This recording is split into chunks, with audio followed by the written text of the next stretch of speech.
Olhar para Jesus agora, hein? Irmãos, ainda de pés, vamos receber o nosso pastor, Raulison, mensageiro da noite, né? Ele tem a palavra. Fique à vontade, pastor. Deus abençoe. Pai, quero agradecer ao Senhor, uma vez mais, pela vida do pastor Raulison e da sua família. Sou muito grato ao Senhor, Pai, porque o Senhor trouxe essa família para nos abençoar. Lá de Sevilha, Espanha, Pai, o Senhor tem usado eles poderosamente naquela cidade. O Senhor tem abençoado aquela igreja tem crescido de uma forma, Senhor, tremenda. Pai, que Ele possa também nos ensinar, que Ele seja a voz do Senhor, a boca do Senhor, para nos falar aquilo que precisamos ouvir, no nome de Jesus. Dê força, cobre Ele com o Teu poder, com a Tua graça, proteja o coração do Teu Filho, a mente, e a nossa oração em nome de Jesus. Amém.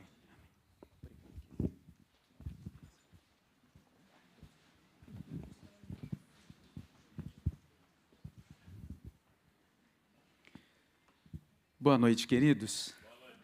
Uma grande alegria, uma grande honra poder estar aqui com os irmãos esta noite. E muito obrigado, pastor Alexandre, pelo convite. Obrigado, Sônia.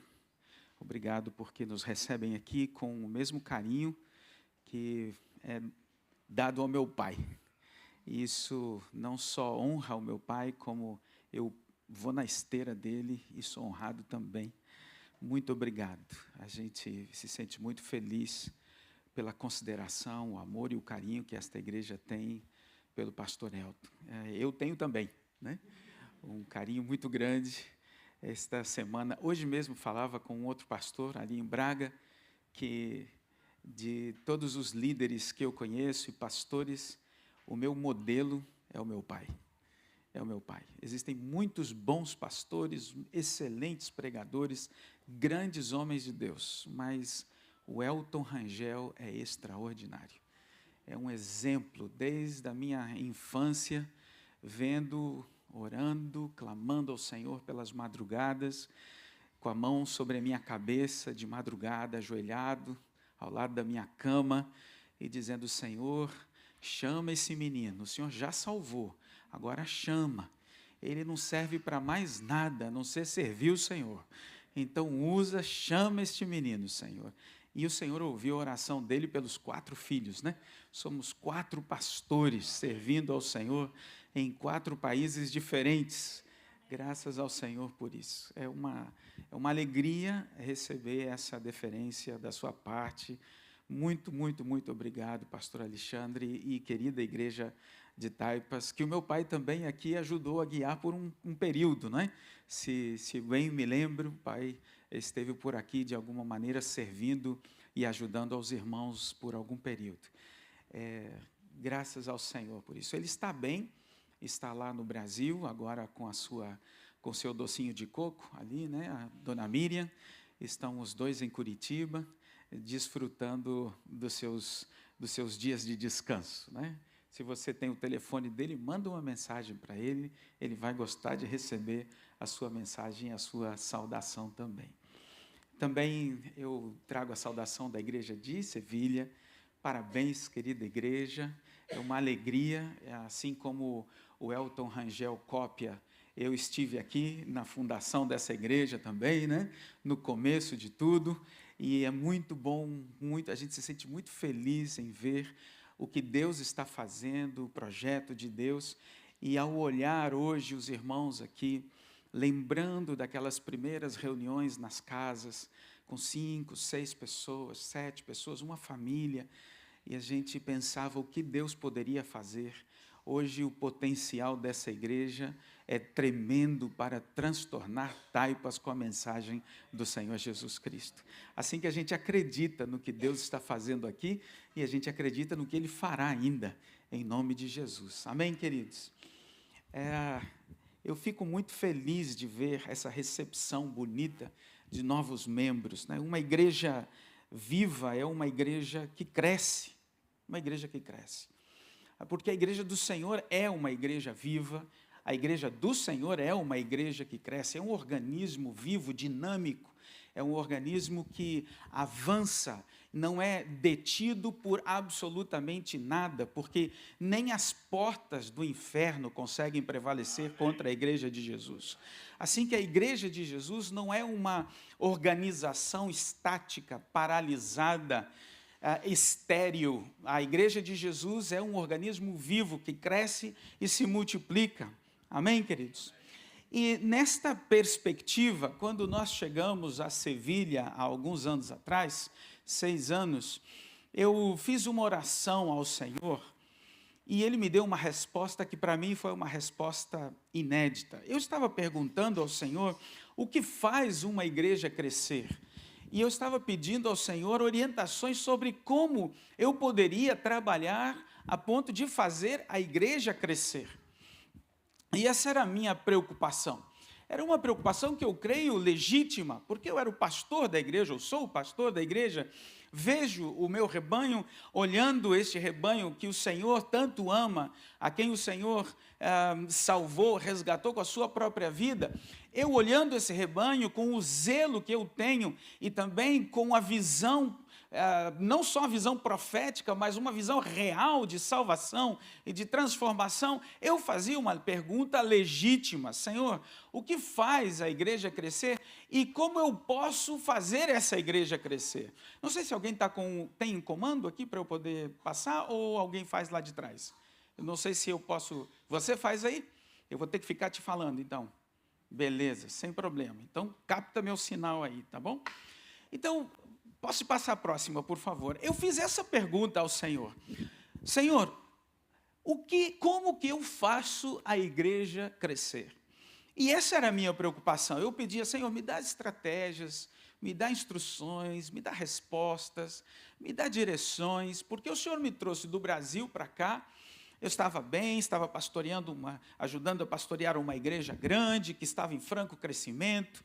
Eu era um pastor, um dos 35 pastores da nossa igreja lá no Brasil. E aí o Senhor me tirou de lá e trouxe para cá.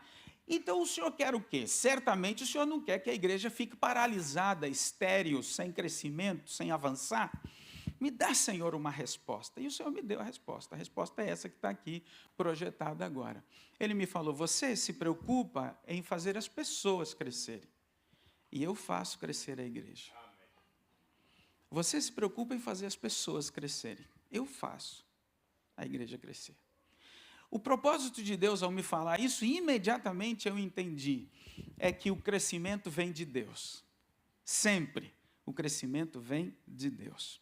É Deus quem dá o crescimento. O apóstolo Paulo fala isso em Coríntios: eu plantei, Apolo regou, cada um de nós trabalhou, fez alguma coisa, mas o crescimento vem do Senhor, o crescimento vem de Deus. Então, qual é a minha tarefa? E quando eu descobri a minha tarefa, eu também descobri qual é a tarefa da própria igreja. Quando a gente pensa sobre a igreja de Jesus, imediatamente eu fiz a pergunta: Senhor, mas a gente precisa crescer em quê? Quais são as áreas que a gente precisa avançar? Bom, e o Senhor foi me trazendo à mente algumas áreas importantes. Ele me disse: olha, você precisa crescer na comunicação do Evangelho. Você precisa saber fazer isso bem feito, a igreja precisa saber fazer isso bem feito, cada membro precisa saber fazer isso muito bem, comunicar o Evangelho muito bem. O Evangelho, não é qualquer mensagem, é o Evangelho. A igreja precisa aprender a comunicar. A igreja precisa aprender a crescer na integração das novas pessoas, como amá-las, como recebê-las, como fazê-las parte do corpo. A igreja precisa aprender a crescer também na formação desses discípulos, para que esses discípulos possam não só amadurecer eles mesmos e serem cristãos fiéis, que veem o reflexo e a presença do Espírito de Deus em suas vidas, veem o resultado do Senhor em suas vidas, mas os discípulos que entendem que eles fazem parte do plano de Deus. Não é Deus que faz parte dos planos deles, mas somos nós, discípulos, que fazemos parte do plano de Deus. E assim a gente pode crescer também na multiplicação de discipuladores. Discipuladores que crescem e se multiplicam. Lá na nossa igreja nós temos uma visão muito clara. A visão da nossa igreja é fazer discípulos que fazem discípulos. Essa é a nossa visão e para isso nós estamos trabalhando. Estabelecemos algumas metas, estamos mirando essas metas, caminhando para lá, porque sabemos que o Senhor quer isso de nós. Estamos crescendo em várias áreas, o pastor aqui mencionou, crescendo também numericamente, avançando nos nossos pequenos grupos multiplicadores, avançando, ganhando pessoas, trazendo pessoas, batizando pessoas. E o Senhor tem feito algo extraordinário. Para a realidade espanhola e para a realidade europeia, nós estamos avançando bem. E o Senhor nos instruiu, então, sobre esse crescimento. Bom, hoje, em particular, eu quero falar com os irmãos sobre o crescer na capacidade ou na comunicação do Evangelho. Porque uma igreja, para crescer, precisa de gente nova. Então, o que faz uma igreja ser bem-sucedida na evangelização? E eu preciso dizer isso para os irmãos. Eu estou falando hoje para a Igreja Batista de Taipas, tá bom? Eu sei que talvez alguns nos visitem aqui hoje, são de outras igrejas, a mensagem também é para você. E se você ainda não é um cristão convertido, ainda não entregou sua vida a Jesus Cristo, hoje é a sua oportunidade de fazer isso. Então, preste atenção no que você vai ouvir, porque o que você vai ouvir é a verdade de Deus para salvar a sua vida. Amém? Bom, o que faz uma igreja ser bem-sucedida na evangelização? Vamos ler o texto de Atos, capítulo 4, versículos 23 até o versículo 36. É uma leitura relativamente extensa, mas eu acredito que todos nós vamos ser muito abençoados com esta leitura. Atos, capítulo 4, versículo 23 até o versículo 36.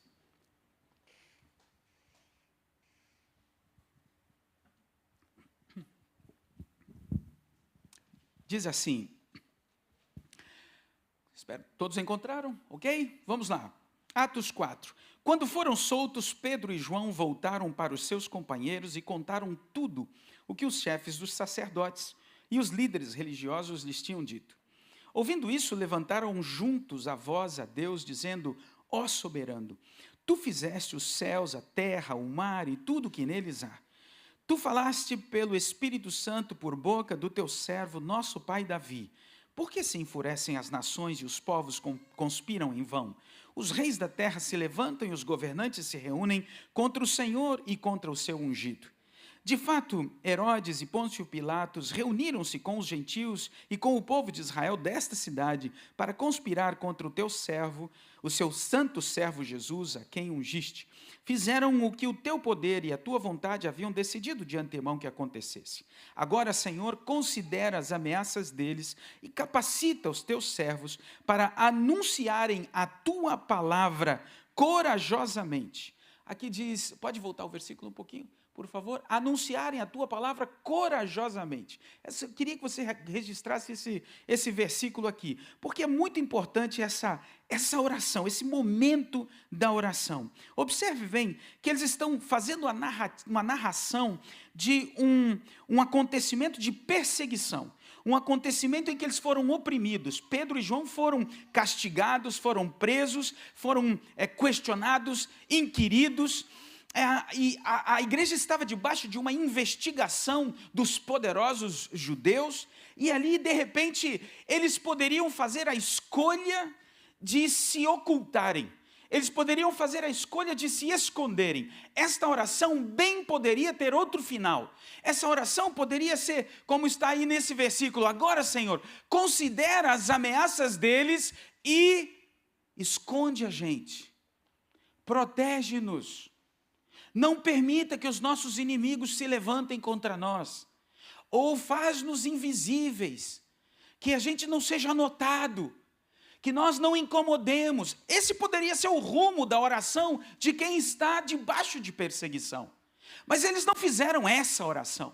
A oração tomou um rumo diferente. A opção deles foi outra opção, foi outro caminho. Não foi o caminho da covardia.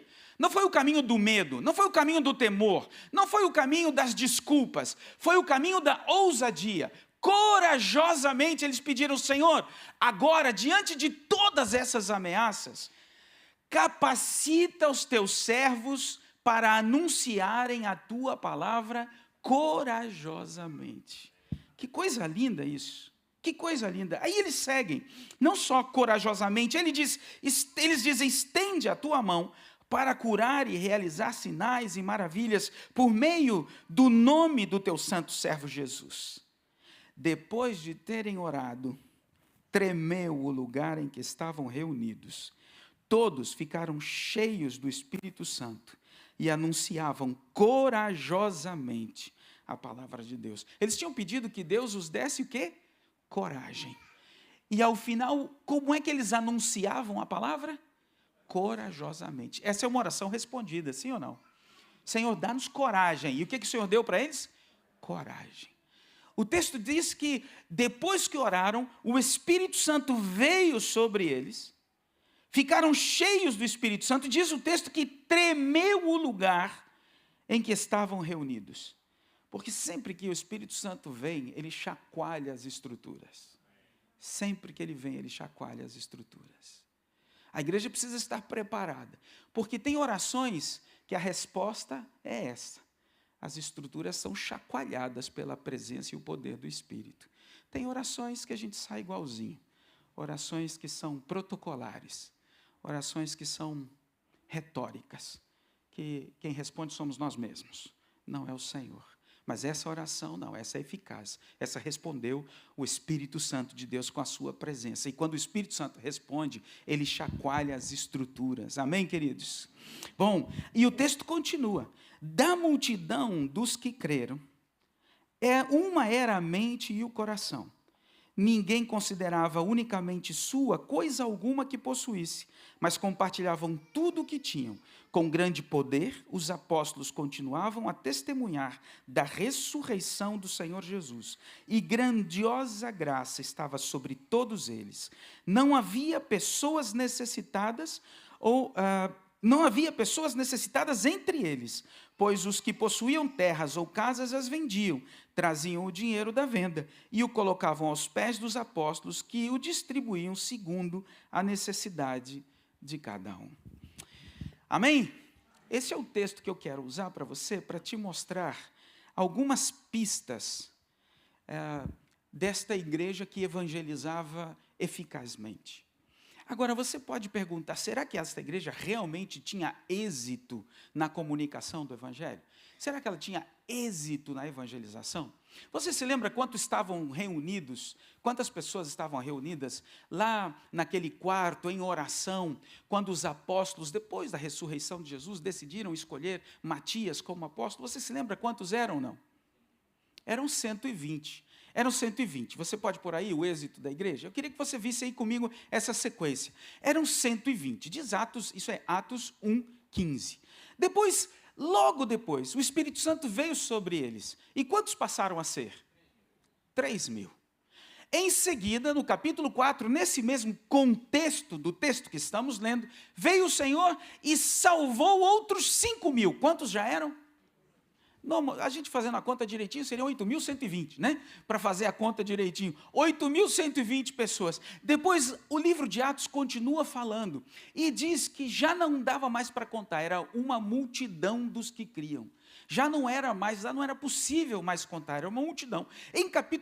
No capítulo 6, diz que eles se multiplicavam. Será que esta igreja era uma igreja que tinha êxito na comunicação do Evangelho de Jesus? O que você acha? Sim ou não? Os dados estatísticos nos mostram que sim. Se você observar, você vê esta igreja crescia. Uma igreja que cresce é uma igreja que comunica bem, ou uma igreja que comunica bem o Evangelho crescerá. Uma igreja que comunica bem o Evangelho crescerá. Agora, o que eles faziam para comunicar bem o Evangelho? E nesse texto tem 4 pistas. E eu quero que você pegue essas 4 pistas para você. Porque eu vou falar para a igreja, olhando para o pastor da igreja também. Mas eu vou falar para você como membro, para que você, como indivíduo e como pessoa, possa compreender a verdade e a necessidade dessas pistas, para que você entenda claramente o que o Senhor quer de você.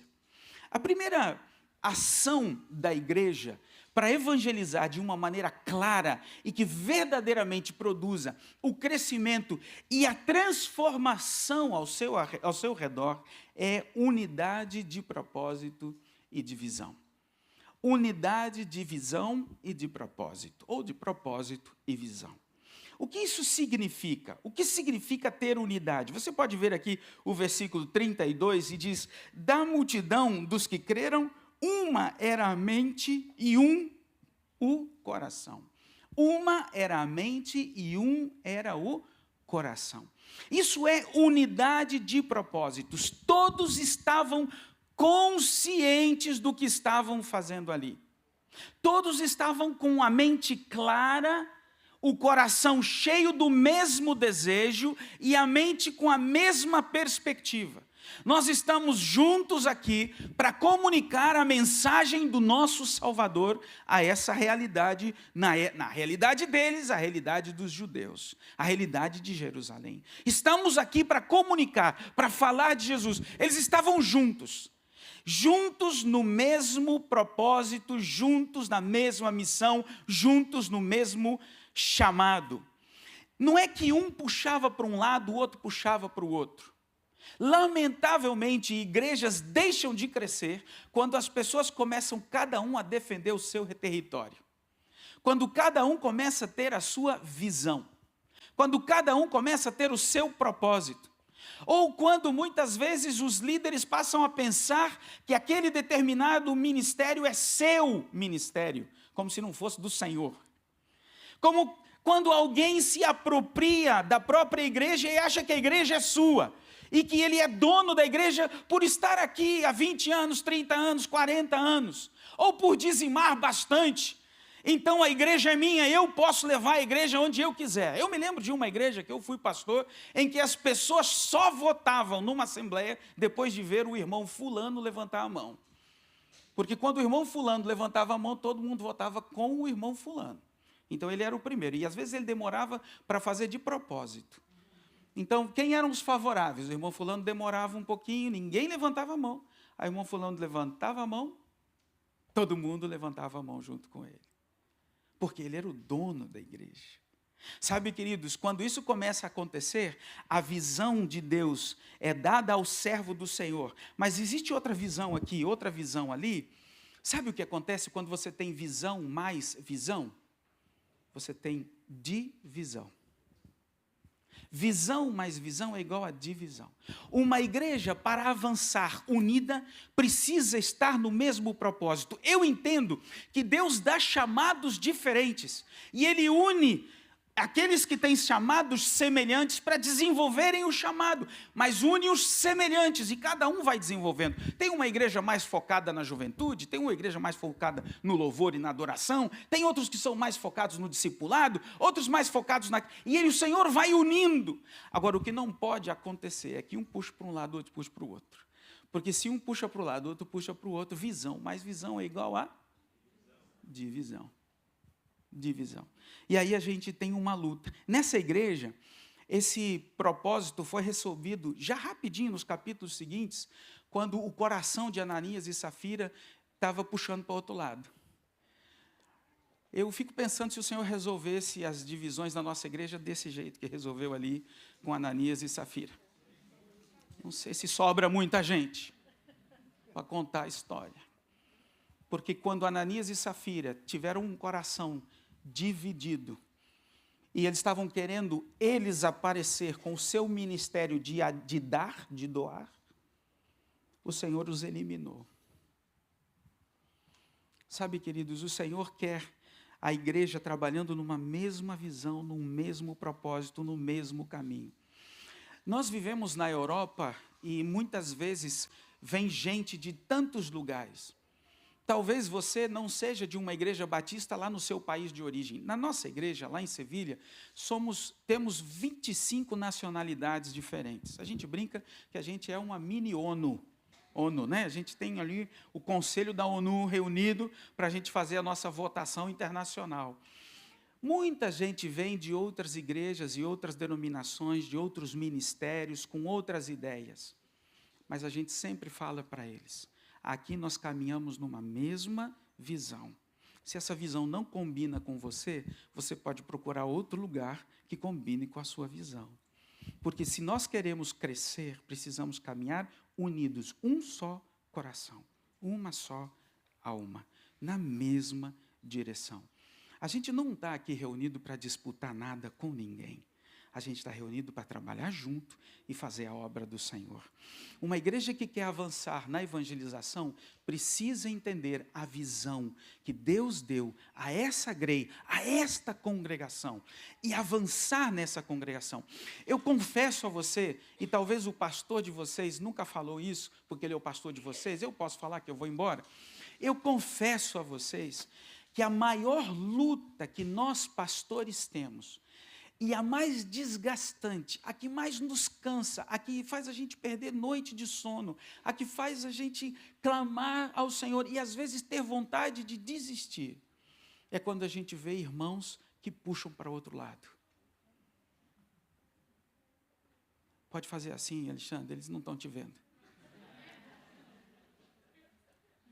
Quando a gente tem irmãos que simplesmente dizem, não concordo, não quero saber, não gosto disso, eu não tô de acordo, esse não é do meu feitio, não é do meu jeito, e começam a puxar para o outro lado. Isso dói, porque nós sabemos que necessitamos pastorear um rebanho coeso, com uma mesma visão. E essa igreja tinha um só coração e uma mesma alma. Agora, outra característica dessa igreja, outra pista para a gente evangelizar de maneira eficaz, é que esta era uma igreja que pregava corajosamente a palavra de Deus. O querigma, a anunciação, a pregação, a proclamação que esta igreja tinha era Jesus, Jesus, Jesus. A palavra de Deus, aqui eu posso fazer aqui uma conexão, embora esse não seja exatamente o propósito do texto para o qual ele foi escrito, mas João diz lá no capítulo 1 de João, ele fala que a palavra ou o verbo era no princípio com Deus. E quem é o verbo? Quem é a palavra? Jesus. E o que eles pregavam corajosamente?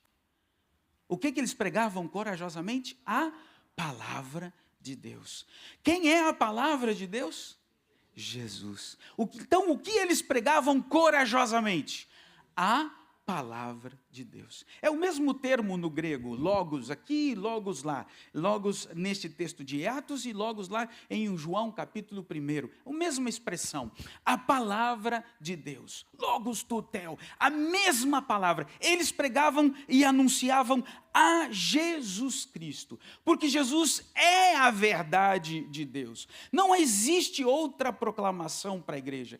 Tem muitos de nós, às vezes, na expectativa de tentar atrair outras pessoas, a gente começa a pregar um evangelho de terapia psicológica. E a gente quer ajudar a pessoa a resolver seus traumas, e um evangelho terapêutico psicológico, emocional. Eu estou seguro que Jesus trata e cura nossos problemas emocionais. Quem acredita nisso também? Eu acredito nisso, mas o evangelho de Jesus é outro, é Jesus. O evangelho não é, vem para cá que Jesus vai te livrar da ansiedade. Não, o evangelho de Jesus é, vem para cá porque você é um pecador condenado ao inferno. E se não se arrepender, vai morrer eternamente. E só Jesus Cristo pode perdoar o seu pecado e livrar você do inferno e te dar vida eterna. Esse é o evangelho de Jesus Cristo. Se a gente mistura com qualquer outra coisa, nós estamos poluindo, contaminando, sujando, corrompendo a verdade do Senhor. Existe uma igreja que na América Latina, ela ganhou o nome de Pare de Sufrir, entre os latinos, né? A igreja se chama Pare de Sufrir. Que proposta maravilhosa, até eu tenho vontade de uma igreja dessa, né? Para de sofrer. Meu Deus do céu, você não quer ir para lá? Eu quero ir para lá, pare de sofrer. Quem não quer parar de sofrer? Só que esse não é o evangelho de Jesus. Porque o apóstolo Paulo, inclusive, diz que quem quiser viver piedosamente, padecerá muitas tribulações. Então, peraí. Jesus diz, no mundo tereis aflições. Se o evangelho de Jesus diz, no mundo tereis aflições, tem uma igreja que diz, pare de ter aflições, essa não é de Jesus, pula fora, irmão. Carpe o trecho, como diz lá na terra, né? Pula fora. Porque a verdade do Senhor é outra, o evangelho de Jesus é outro, e eles não tinham medo de pregar. Sabe, a gente tem visto já há alguns anos, na nossa experiência aqui, que muitas vezes a igreja tem dificuldade de crescer, porque nós temos medo de pregar. Nós temos medo de anunciar. E, aliás, vamos falar a verdade, a opressão é grande. A gente vive num mundo onde está todo mundo vendo o que você fala. Está todo mundo te processando por qualquer deslize. Está todo mundo querendo tolerância e um respeito. E se você fala alguma coisa mais firme de Jesus, as pessoas querem te cobrar por isso. É ou não é verdade? Isso dá ou não dá temor? Sim ou não? Sim. Mas o que essa igreja orou na hora do temor? Concede aos teus servos que anunciem corajosamente a tua palavra. Sabe, queridos, nós estamos vivendo num mundo em que o diabo conseguiu armar um cerco para a igreja, para calar a igreja, para fechar a nossa boca, para impedir-nos de falar. Então, muitas vezes a gente quer falar, mas não consegue, tem medo de falar. E agora, é importante falar. Porque às vezes a gente diz assim, bom, eu não posso falar, mas quem sabe se eu fizer uma boa obra, eu também estou falando. Tem uma frase linda, muito bonita, que é atribuída a Santo Agostinho. Eu não sei se é verdade, se é de Santo Agostinho. Normalmente, quando a gente não sabe de quem é, ou é de Einstein ou é de Santo Agostinho, né? Então, dizem que é de Santo Agostinho, que diz assim, prega o evangelho, e se for preciso, use palavras. Linda frase. Não tem problema, é verdade. Prega o evangelho com a sua vida, porque é óbvio, muitos de nós somos a primeira Bíblia que muita gente vai ler. Agora, pregue o evangelho através da sua vida, sem palavras, não dá para ser. Porque o apóstolo Paulo fala em Romanos capítulo 10, versículo 17, que a fé vem pelo ouvir. E ouvir do quê? A palavra de Deus. Então você precisa falar. Você precisa liberar da sua boca a palavra salvadora. Sem falar, não existe produção de fé, para que a fé possa salvar. Você precisa comunicar o evangelho. Pode ser que isso incomode muita gente, mas eu te pergunto, não está incomodando muita gente faz 2000 anos? Faz 2000 anos que a gente está incomodando. Faz 2000 anos que a gente não para de incomodar. E quanto mais a gente falar, mais a gente vai incomodar. Porque o propósito do Senhor não é acomodar, é incomodar. Porque são os incomodados que vão buscá-lo. São os incomodados que vão atrás dele.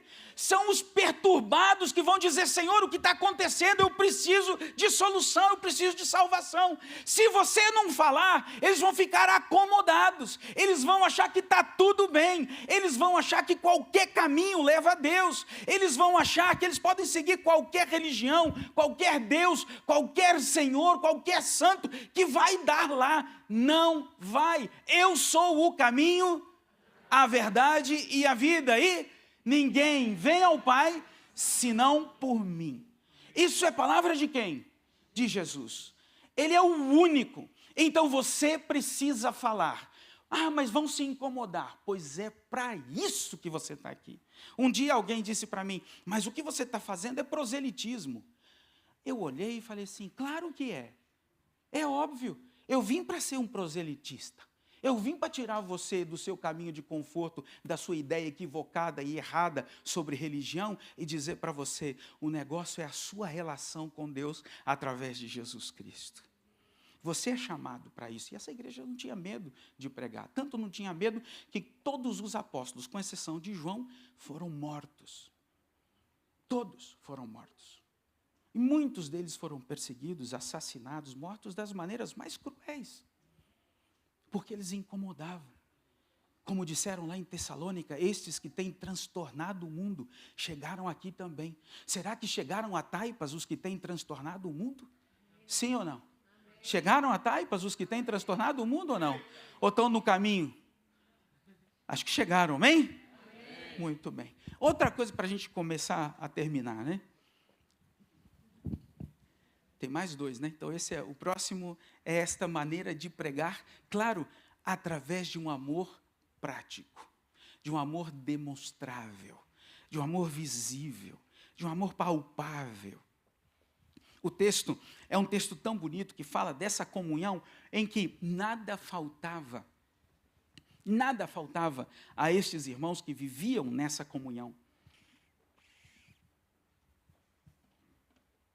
É interessante que nesse mundo romano, onde as pessoas eram julgadas pela sua força, eram avaliadas pela sua força e pelo seu poder, a igreja vem para servir os mais fracos.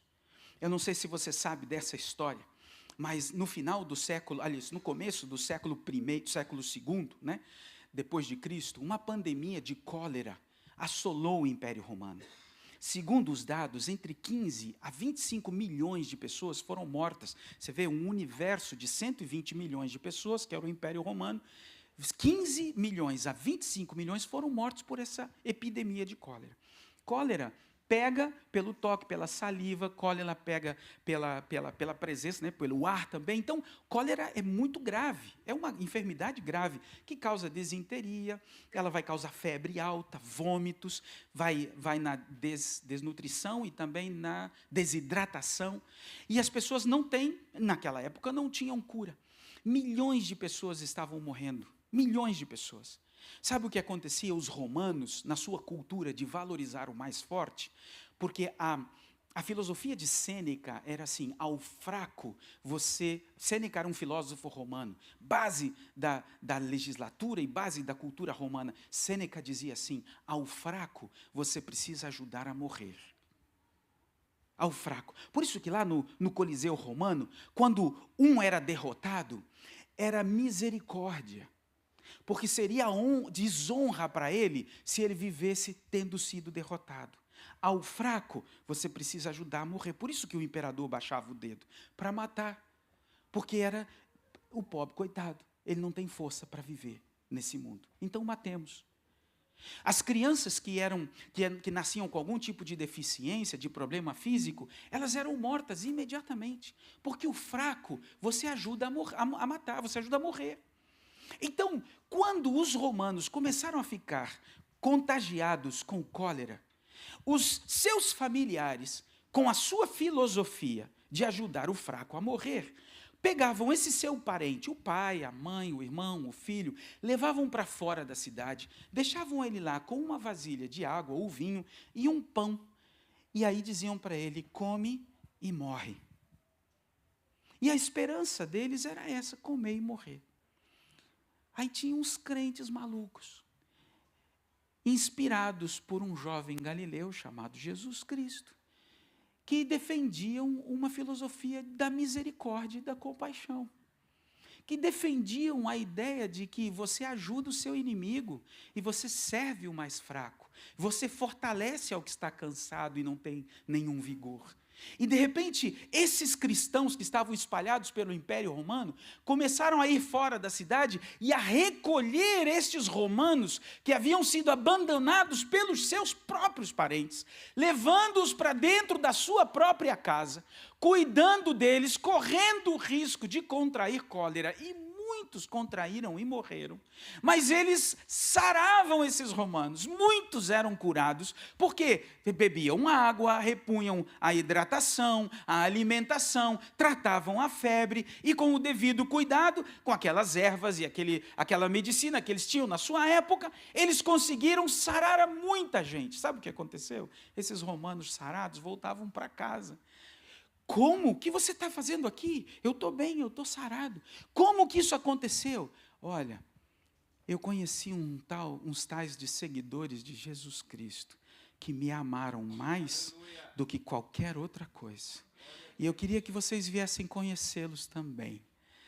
Dizem os historiadores que esta ação dos cristãos no começo do século II, depois de Cristo, foi o fator para o maior crescimento e explosão de crescimento da igreja cristã naquela época. Amor prático, o amor demonstrável, o amor que doa, mesmo ao risco da própria vida. Uma igreja que quer evangelizar, Alexandre, precisa amar as pessoas, precisa servir as pessoas, precisa doar-se pelas pessoas, porque o mundo é muito egoísta já. O mundo já é muito egocêntrico, muito centrado em si mesmo e nas próprias necessidades. Quando nós aparecemos ao mundo dizendo, toma, eu te dou, eu te abençoo, o mundo é chacoalhado e é transtornado por essa mensagem de um amor prático. Amém, queridos? Essa é uma ação clara de uma igreja que evangeliza. Usa estes elementos como o amor para dizer, Deus te ama e Ele também quer te salvar. E por fim, para a gente terminar, a igreja que evangeliza de uma maneira eficiente, eficaz, é uma igreja que tem o poder sobrenatural do Espírito Santo. Irmão, não existe unidade de propósito, nem pregação corajosa, nem amor prático, se não houver unção do Espírito Santo. Nenhum desses outros 3 elementos anteriores, ele funciona para a evangelização e para o crescimento da igreja. Pode até ter qualquer um deles, mas sem a presença do Espírito Santo, não resulta em avanço, não resulta em crescimento. Ou o Espírito Santo faz a obra através de nós, ou nada acontecerá. Porque não é por força nem por violência, mas é pelo meu Espírito, diz o Senhor. A palavra do Senhor diz e nos ensina que o poder do Espírito Santo veio sobre este povo. E por isso eles podiam pregar com a palavra corajosamente. E essa manifestação do Espírito Santo, se você quiser, tem um texto muito bonito que diz assim, sobre todos eles havia abundante graça. Abundante graça. Veja o que acontece aqui, o que está escrito, deixa eu ver aqui, versículo 33, né? Com grande poder, os apóstolos continuavam a testemunhar da ressurreição do Senhor Jesus, e grandiosa graça estava sobre todos eles. Por isso não havia pessoas necessitadas. Porque havia graça. A palavra graça é charis. Charis, no grego, é de onde vem a nossa palavra carisma. Carisma é o que nos dá o Espírito Santo. Quando o apóstolo Paulo fala que o Senhor distribui dons, ele distribui charis para cada um de nós. Se existe abundante charis, abundante graça, é porque existe muito do Espírito Santo presente. O Espírito Santo precisa estar sobre a sua igreja. Não é só uma experiência sua com o Espírito Santo, porque na verdade, meu irmão, minha querida irmã, não interessa o quanto do Espírito você tem. Interessa o quanto de você o Espírito tem. Entendeu o que eu estou falando aqui?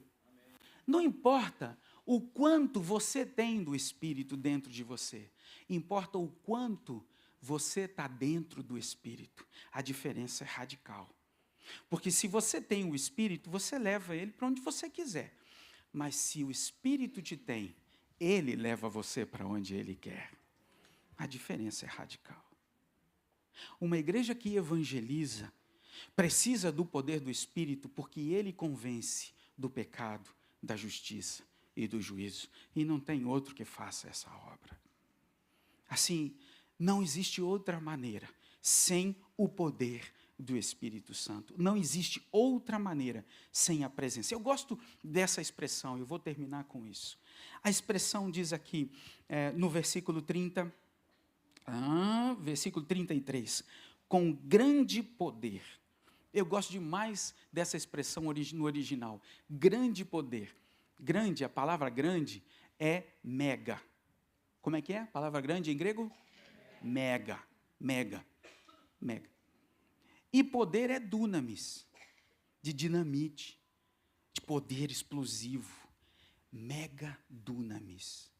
Uau! Você já imaginou? Uma explosão tremenda de poder. Esse é o grande poder que precisa estar sobre a vida dos discípulos de Jesus. Porque diz Jesus, e recebereis poder, ao descer sobre vós o Espírito Santo. E a partir daí, sereis minhas testemunhas. A partir daí. Por isso em Lucas, ou aqui mesmo nesse texto, o Senhor está dizendo, esperem até que do alto vocês sejam revestidos de poder. Porque não há como, meu irmão, não há como a igreja crescer sem o poder do Espírito. Agora, eu não estou falando para você se você é carismático, pentecostal, tradicional. Não interessa, porque esse texto foi escrito para todos nós, independente da sua posição doutrinária, da sua escolha. Esse texto é o seguinte: ou você tem a presença do Espírito e ele te guia, ou você não avança. Acabou. Ponto final.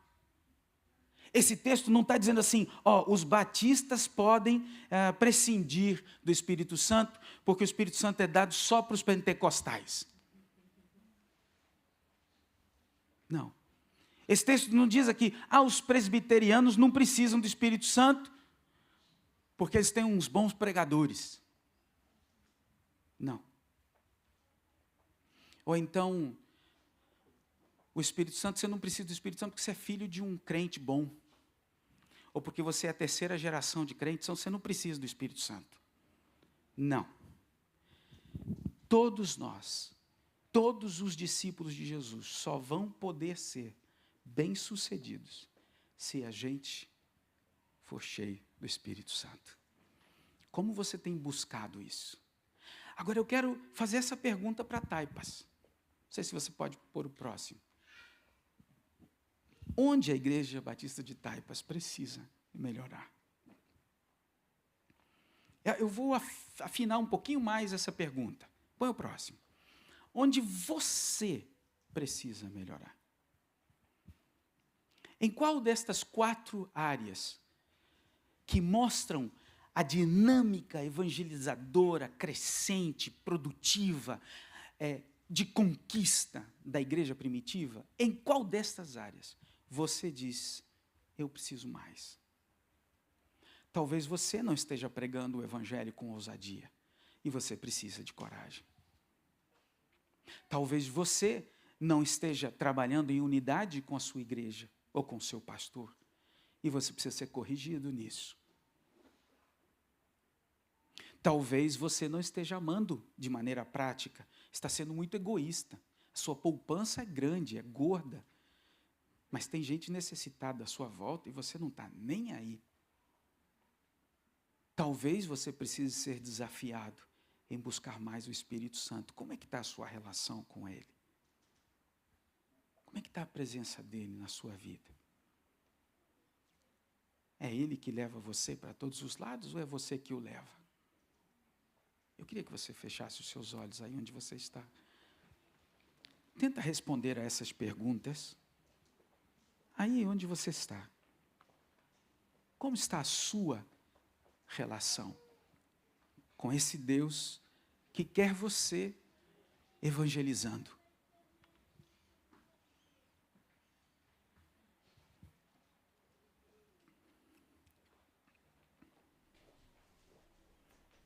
O que te falta? É ousadia, coragem?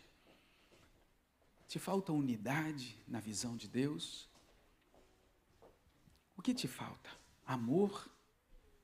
Compaixão, misericórdia? Ou você tem um vazio do poder do Espírito Santo na sua vida?